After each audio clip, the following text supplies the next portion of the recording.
Ken Block was a huge figure in both the automotive and skating world. Born on November 21st, 1967, Lil Ken was born in Long Beach and developed his interest to rallying and skateboarding from his dad. Later in life, he would attend a couple colleges to get his bachelor's and electrical engineering degree. He would later on meet up his colleague Damon White to start making DC shoes, or George clothing. It was intended to relieve skateboarders and give him proper footwear as to athletes. They believe that skateboarders are just like athletes that needed footwear to perform at their best. George Clothing / 8Ball began small like all brands. Damon sold printed shirts and apparel to local skate shops.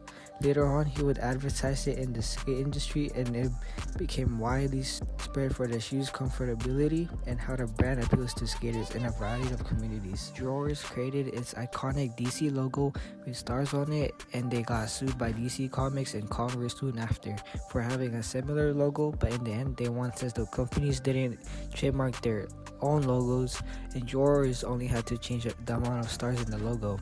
In 1993, it officially became DC Shoes, and on March 8th of 2008, it was acquired by Quicksilver for $87 million. DC Shoes was a massive hit. From the 90s to the 2000s, it became popular and often seen in skateboarding, skiing, surfboarding, and streetwear. It's still really popular now, however, they filed bankruptcy in 2015, or Quicksilver did, and they've been holding it since. Ken Block used the $88 million from his company to pursue his dream to create Hoonigan. Well, Hoonigan is like a team or a band of specially modified cars. Due to his interest in rallying and cars, he developed heavily modified cars that could withstand thousands of horsepower and not have any major issues. These cars would really stick my interest. Everything was modified from the body to the engine. But are these cars solely for fun?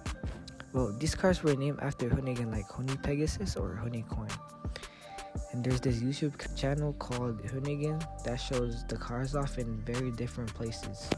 Not only could Ken Block make heavily modded cars, he could travel all over the world and organize places so he could shoot videos there with his friends. He's like the Mr. Beast of the car world, but he doesn't give out money or anything. He just has a lot of problems with his money.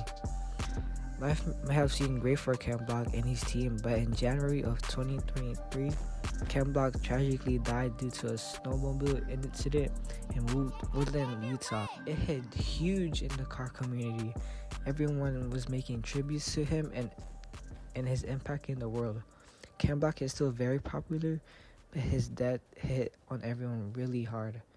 This is the story of Ken Block, and thank you for listening to my presentation.